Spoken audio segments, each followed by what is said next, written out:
প্রতিশোধের দাবানলে জ্বলন্ত অগ্নিকুণ্ডে পরিণত হয়েছে মধ্যপ্রাচ্য। অঞ্চলটির সবচেয়ে ভয়াবহ দুই শত্রু ইরান এবং ইসরায়েল এখন দাঁড়িয়ে আছে সর্বাত্মক যুদ্ধের দ্বারপ্রান্তে। লম্বা সময়ের হুমকি ধামকির পর ইরানের ব্যালিস্টিক ক্ষেপণাস্ত্র ইসরায়েলের বুকে আছড়ে পড়ে যেন পরিস্থিতি আরও বেগতিক করে তুলেছে। সম্প্রতি জানা গেছে, ইরানের মিসাইল হামলার জবাব দিতে ইরানে ব্যাপক ও বড় হামলা চালানোর প্রস্তুতি নিচ্ছে দখলদার ইসরায়েলের সেনাবাহিনী। 5 অক্টোবর শনিবার ইসরায়েলি সংবাদ মাধ্যমে এই তথ্য জানানো হয়েছে। সাবেক হামাস প্রধান ইসমাইল হানিয়া, হিজবুল্লাহ প্রধান হাসান নাসরুল্লাহ ও ইসলামী বিপ্লবী গার্ডের একাধিক কমান্ডারকে হত্যার দায়ে ইসরায়েলকে লক্ষ্য করে গত 1 অক্টোবর 200টি ব্যালিস্টিক মিসাইল ছোড়ে ইরান। ইসরায়েলি সংবাদ মাধ্যম পাবলিক ব্রডকাস্টিং কর্পোরেশন এক প্রতিবেদনে বলেছে, সেনাবাহিনী ইরানের মিসাইল হামলার শক্তিশালী জবাবের পরিকল্পনা করছে। যদিও তাদের মিসাইল আমাদের বড় কোনো ক্ষতি করেনি, কিন্তু এই হামলার জবাব অবশ্যই দিতে হবে। প্রতিবেদনে আরও বলা হয়েছে, ইরানের বিরুদ্ধে হামলায় যুক্তরাষ্ট্রসহ অন্যান্য দেশগুলোর সহায়তা পাওয়ার জোর প্রচেষ্টা চালাচ্ছে দখলদার ইসরায়েল। ইরানের উপর হামলার পরিকল্পনা ঠিক করতে এই সপ্তাহে ইসরায়েলে যাওয়ার কথা রয়েছে যুক্তরাষ্ট্রের সেন্ট্রাল কমান্ডের কমান্ডার জেনারেল মিখায়েল কুরিল্লার। আলাদা প্রতিবেদনে হিব্রু ভাষার সংবাদ মাধ্যম হারেজ জানিয়েছে, ইসরায়েল ইরানের বিরুদ্ধে হামলার যে পরিকল্পনা সাজাচ্ছে, সেখানে ইরানের পাল্টা জবাবের বিষয়টিও মাথায় রাখা হচ্ছে। অর্থাৎ ইরান আবারও মিসাইল ছুড়বে এমন বিষয়টি বিবেচনায় রেখেই তারা হামলার ছক করছে। হারেজ আরও জানিয়েছে, ইরানে হামলার প্রস্তুতি হিসেবে গাজায় ইসরায়েলি সেনারা তাদের বর্বরতা বৃদ্ধি করছে। এদিকে সম্ভাব্য পাল্টা হামলা নিয়ে সাধারণ ইসরায়েলিরা কি ভাবছে সেটি তুলে ধরার চেষ্টা করেছে ব্রিটিশ সংবাদ মাধ্যম বিবিসি। এক ইসরায়েলি শিক্ষিকা হোয়াটসঅ্যাপের মাধ্যমে বিবিসিকে বলেছেন, একদিকে আমাদের কঠোরভাবে জবাব দিতে হবে, কিন্তু অবশ্যই একজন বেসামরিক হিসেবে এটির পরিণতি নিয়ে আমি ভীত। আমি আশা করি প্রতিরক্ষা বাহিনী যুক্তরাষ্ট্রের সঙ্গে সমন্বয় করে সবচেয়ে যৌক্তিক সিদ্ধান্ত নেবে। অধিকৃত ফিলিস্তিনের ভূখণ্ড নিয়ে তৈরি হওয়া দখলদার ইসরায়েলের ওই অবৈধ বসতি স্থাপনকারী শিক্ষিকা বলেছেন, উত্তরের বাসিন্দারা সমস্যায় আছে, তবে ইরানের ওই হামলার পর ইসরায়েলে বসবাস করতে পেরে আমি নিজেকে আরও গর্বিত মনে করছি। জেরুজালেমের 64 বছর বয়সী আরেক অবৈধ বসতি স্থাপনকারী নাম প্রকাশ না করে বলেছেন, ইরানের গত মঙ্গলবারের হামলা স্পষ্টভাবে যুদ্ধের ঘোষণা, কিন্তু আমাদের স্মার্ট জবাব দিতে হবে। পেশায় বিমানের ইঞ্জিনিয়ার 64 বছর বয়সী ওই বৃদ্ধ বলেছেন, জবাব এমন হতে হবে যেন এর জবাবে আবারও পাল্টা হামলা না হয়। এটি এখন চ্যালেঞ্জের বিষয়।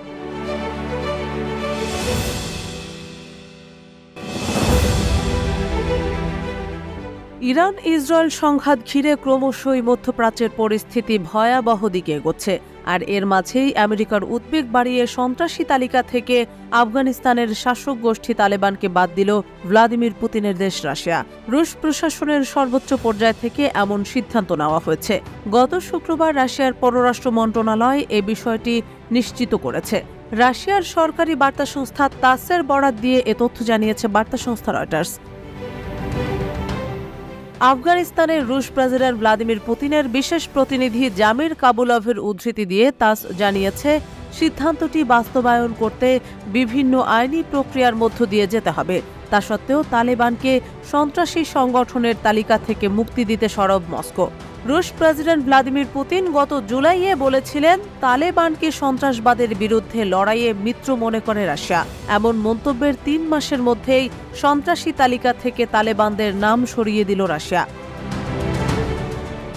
জানা গেছে, শুক্রবার রাশিয়ার পররাষ্ট্র মন্ত্রণালয়ের তরফ থেকে যে সন্ত্রাসী সংগঠনের নতুন তালিকা প্রকাশ করা হয়েছে, তাতে নাম নেই তালেবানের। কূটনীতিবিদরা মনে করছে, তালেবানকে সন্ত্রাসী তালিকা থেকে বাদ দিয়ে মধ্যপ্রাচ্যে মার্কিন দোসর ইসরায়েলের বিরুদ্ধে লড়াইরত বিভিন্ন সশস্ত্র সংগঠনকে বিশেষ বার্তা দিল মস্কো।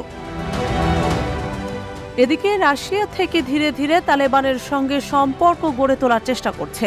2021 সালের আগস্টে দ্বিতীয়বারের মতো আফগানিস্তানের রাষ্ট্র ক্ষমতায় বসে তালেবান। তখন থেকেই তালেবানের সঙ্গে সম্পর্ক উন্নয়নের চেষ্টা শুরু করেছে রাশিয়া। তবে রাশিয়া এখনও তালেবানকে বৈধ সংগঠন বলে স্বীকৃতি দেয়নি। 2003 সালে তালেবানকে সন্ত্রাসী সংগঠন তালিকাভুক্ত করেছিল রাশিয়া। আফগানিস্তানের সঙ্গে সম্পর্ক স্বাভাবিক করার ক্ষেত্রে তালেবানকে সন্ত্রাসী সংগঠনের তালিকা থেকে বাদ দেওয়া তাই মস্কোর জন্য একটি গুরুত্বপূর্ণ পদক্ষেপ বলেই মনে করা হচ্ছে। এখনো পর্যন্ত বিশ্বের কোনো দেশ তালেবান সরকারকে স্বীকৃতি না দিলেও চীন ও সংযুক্ত আরব আমিরাত সম্প্রতি আফগানিস্তানের রাষ্ট্রদূতকে গ্রহণ করেছে। 2001 সালের 11 সেপ্টেম্বর যুক্তরাষ্ট্রের টুইন টাওয়ারের সন্ত্রাসী হামলার পর আফগানিস্তানে অভিযান শুরু করে মার্কিন সামরিক বাহিনী। তাদের সঙ্গে পশ্চিমা দেশগুলোর সামরিক জোট ন্যাটো ও যুক্তরাষ্ট্রের মিত্র অন্য দেশগুলোর সেনারাও যোগ দেয়। এরপর টানা 20 বছর যুক্তরাষ্ট্রের তত্ত্বাবধানে সরকার পরিচালিত হয় আফগানিস্তানে। 2021 সালে ব্যাপক অভ্যুত্থানের মুখে মার্কিন সেনারা আফগানিস্তান ত্যাগ করে রাষ্ট্র ক্ষমতা দখলে নেয় তালেবান।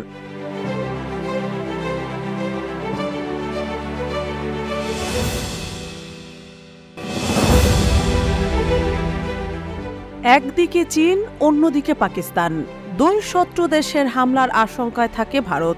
সম্প্রতি ইসরায়েলের মতো শত্রু দেশের মিসাইল হামলা ঠেকাতে আয়রন ডোমের মতো প্রযুক্তি ভারতের কাছেও আছে বলে জানিয়েছেন দেশটির বিমান বাহিনীর প্রধান এপি সিং। নিজস্ব এই এয়ার ডিফেন্স সিস্টেম তৈরির কাজ ইতিমধ্যেই শুরু করে দিয়েছে defence research and development organisation DRDO। এই সিস্টেম তৈরি হয়ে গেলে শত্রুপক্ষের কাছ থেকে ধেয়ে আসা দূরপাল্লার ক্রুজ মিসাইল ও স্টিলথ যুদ্ধ বিমান থেকে শুরু করে ড্রোন হামলা ঠেকাতে সক্ষম হবে বলে মনে করছেন সামরিক বিশেষজ্ঞরা। DRDO সূত্রে পাওয়া তথ্যানুযায়ী 2028 থেকে 2029 সালের মধ্যেই এই এয়ার ডিফেন্স সিস্টেম তৈরি হয়ে যাবে বলে মনে করা হচ্ছে। এই প্রকল্পের নাম দেওয়া হয়েছে প্রজেক্ট কুশ। প্রজেক্ট কুশের জন্য 21,700 কোটি রুপি অর্থ অনুমোদন পেয়েছে DRDO। সরকারি এবং বেসরকারি অংশীদারদের সাহায্যে তৈরি হবে এই প্রকল্প। সামরিক বিশেষজ্ঞদের দাবি, প্রজেক্ট কুশ সফল হলে শুধু ইসরায়েলের আয়রন ডোম নয়, রাশিয়ার আকাশ প্রতিরক্ষা ব্যবস্থা S-400 সিস্টেম এবং আমেরিকার প্যাট্রিয়টের থেকেও বেশি কার্যকর হবে। কুশ প্রকল্পের অধীনে তৈরি সম্পূর্ণভাবে দেশীয় প্রযুক্তির প্রতিরক্ষা ব্যবস্থা long range surface two air defence system LRSAM এর মধ্যে রয়েছে আকাশে বহু দূর পর্যন্ত নজরদারি করার ক্ষমতা।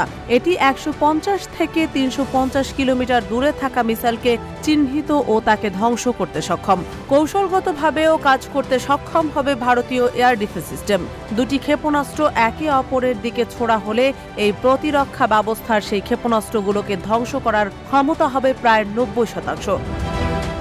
আকাশসীমায় কড়া নজরদারি চালাতে পারবে ভারতের আয়রন ডোম। রকেট হামলা হোক বা ক্ষেপণাস্ত্র, এমনকি ড্রোন হামলার কোনো কিছুই এর নজর এড়িয়ে যেতে পারবে না। দেশের মাটিতে হামলা হবার আগেই আকাশেই সেই লক্ষ্যবস্তুকে নিশ্চিহ্ন করে দেবে LRSAM। পাকিস্তানের হাতে এই ধরনের প্রতিরক্ষা ব্যবস্থা না থাকলেও চীনের কাছে এয়ার ডিফেন্স সিস্টেম রয়েছে। সেগুলির ক্ষমতা রাশিয়ার S-400 সিস্টেমের থেকে কম হলেও ঝুঁকি নিতে চাইছে না ভারত। ভারতের কাছে ইতোমধ্যেই রাশিয়ার কাছ থেকে নেওয়া 3টি S-400 বিমান প্রতিরক্ষা ব্যবস্থা রয়েছে। এখনও এই ধরনের 2টি প্রতিরক্ষা ব্যবস্থা রাশিয়া থেকে ভারতে আসা বাকি।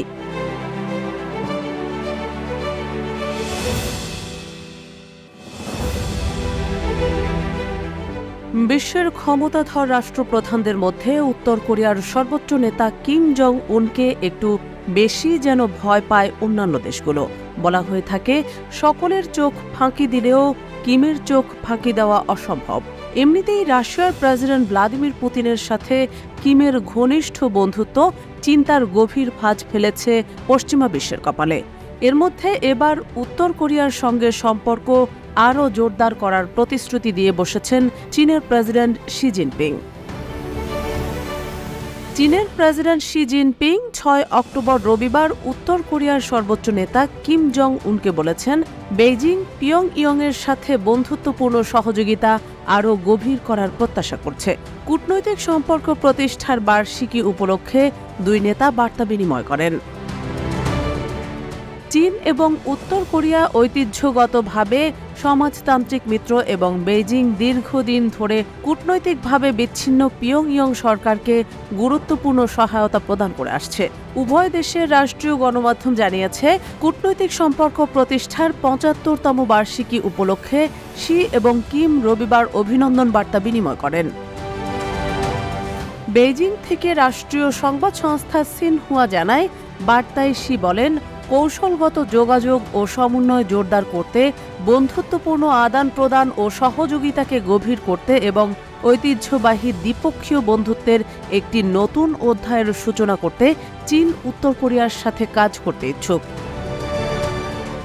সিনহুয়ার প্রতিবেদনে বলা হয়, শি আরও বলেন, বেইজিং এবং পিয়ংইয়ং আঞ্চলিক শান্তি ও স্থিতিশীলতাকে এগিয়ে নিতে এবং আন্তর্জাতিক ন্যায্যতা ও ন্যায় বিচার বজায় রাখতে ঘনিষ্ঠভাবে কাজ করেছে।